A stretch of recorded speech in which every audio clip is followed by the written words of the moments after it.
ওয়ালাইকুম রহমতুল্লাহি ওয়া বারাকাতুহু নাহমাদুহু ওয়া নসাল্লি আলা রাসূলিল কারীম আউযু বিল্লাহি মিনাশ শাইতানির রাজিম বিসমিল্লাহির রহমানির রহিম বাবু মাসজিদ কুবা।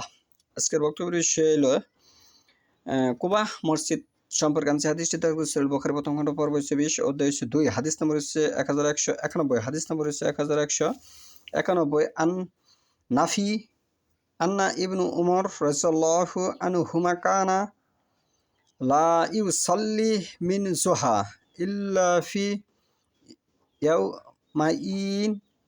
ইয়াউমা ইয়াকদামু বি মাক্কা ফাইন্নাহু কানা ইয়াকদামুহা জুহান ফায়াতুফু বিল বাইতি সুম্মা ইউসাল্লি রাকআতাইনি খালফাল মাকামি ইয়াউমা ইয়াতি মাসজিদ কুবা ফাইন্নাহু কানা ইয়াতিহি কুল্লা সাবতিন ফাইসা দাখালাল মাসজিদ কারিহা আই ইয়াখরুজা মিনহু হাত্তা ইউসাল্লি ফিহি ক্বালা ওয়া কানা ইউহাদ্দিসু আন্না রাসূলুল্লাহি সাল্লাল্লাহু আলাইহি ওয়াসাল্লাম কানা ইয়াজুরুহু রাকিবান ওয়া মাশিআ। নাফি রাহমাতুল্লাহ হতে বর্ণিত যে ইবনু উমর রাদিয়াল্লাহু 2 দিন ছাড়া অন্য সময়ে 4 রাকাতের সালাত আদায় করতেন না। 2 দিন ছাড়া অন্য সময়ে 4 রাকাতের সালাত আদায় করতেন না।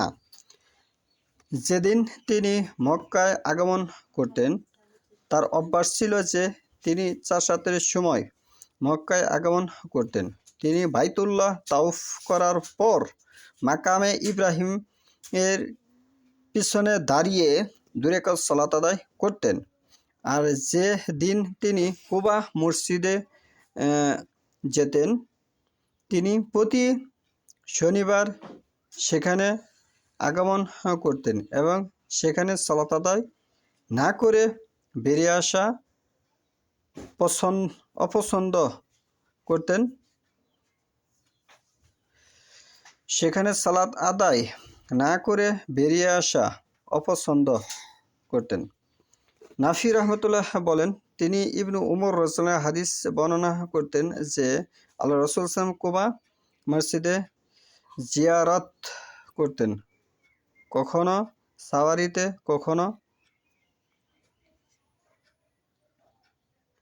হেঁটে বা করতেন আর কি।